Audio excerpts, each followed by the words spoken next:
Jesus reprova a corrupção. No dia seguinte, Jesus entrou no templo.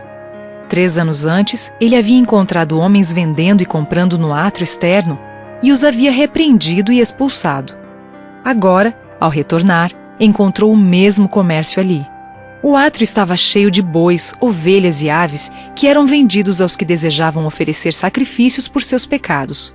Os que se ocupavam desse comércio praticavam extorsão e roubo de toda espécie, e tal era a balbúrdia e o alvoroço do lado de fora que os adoradores eram seriamente perturbados. Cristo parou na escadaria e varreu o átrio com seu olhar penetrante. Todos os olhares se voltaram para ele. O vozerio das pessoas e o mugido dos animais cessaram. Todos olhavam para o Filho de Deus, atônitos e temerosos.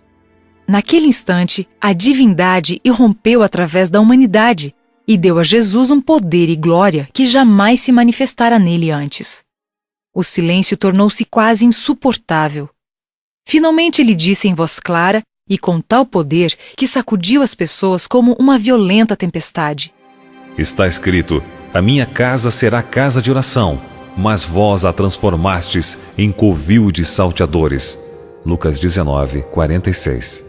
E com autoridade ainda maior da que manifestara 3 anos atrás, ordenou: Tirai daqui estas coisas.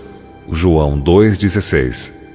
Em outra ocasião, os sacerdotes e os líderes do templo haviam fugido diante de sua voz cheia de autoridade.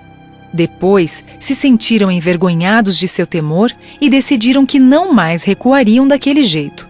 Porém, desta vez, sentiram-se mais aterrorizados ainda e com toda a pressa saíram do templo, levando consigo sua mercadoria. O doce médico dos médicos.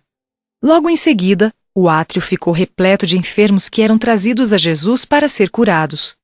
Alguns já estavam morrendo. Essas pessoas aflitas viviam em amargura e enorme necessidade. Olhavam suplicantes para Jesus, temendo encontrar o mesmo olhar severo que havia expulsado do templo os mercadores, mas o que encontraram em sua face foi somente ternura e compaixão. Jesus recebeu os doentes atenciosamente e, ao toque de suas mãos, a doença e o sofrimento desapareciam. Acolhia ternamente as criancinhas em seus braços, acalmando seu choro irritado e tirando de seus pequenos corpos a dor e a doença. Eram devolvidas às suas mães, risonhas e curadas. Que quadro diferente encontraram os principais e sacerdotes ao voltar cautelosamente para o templo. Homens, mulheres e crianças erguiam a voz em louvor a Deus. Viram os doentes curados, os cegos com a visão restaurada, surdos ouvindo e os coxos saltando de alegria. As crianças tomavam a frente nas expressões de louvor, repetindo os cânticos do dia anterior, acenavam os ramos de palmeira em homenagem a Jesus. O templo repercutia as fortes exclamações: Hosana ao Filho de Davi, bendito que vem em nome do Senhor. Mateus 21, 9. Eis aí te vem o teu rei, justo e salvador. Zacarias 9, 9.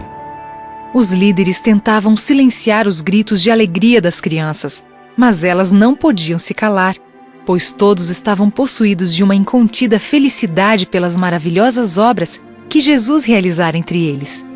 Dirigiram-se então a Jesus na esperança de que ele ordenasse silêncio. Ouves o que estes estão dizendo? Respondeu-lhes Jesus: Sim, nunca lestes? Da boca de pequeninos e crianças de peito tiraste perfeito louvor. Mateus 21, 16. Os orgulhosos líderes do povo recusaram o abençoado privilégio de anunciar o nascimento de Cristo e de promover sua obra na terra. Mas o seu louvor devia ser proclamado e Deus escolheu as crianças para fazê-lo. Se a voz dos pequeninos tivesse silenciado, as próprias colunas do templo clamariam.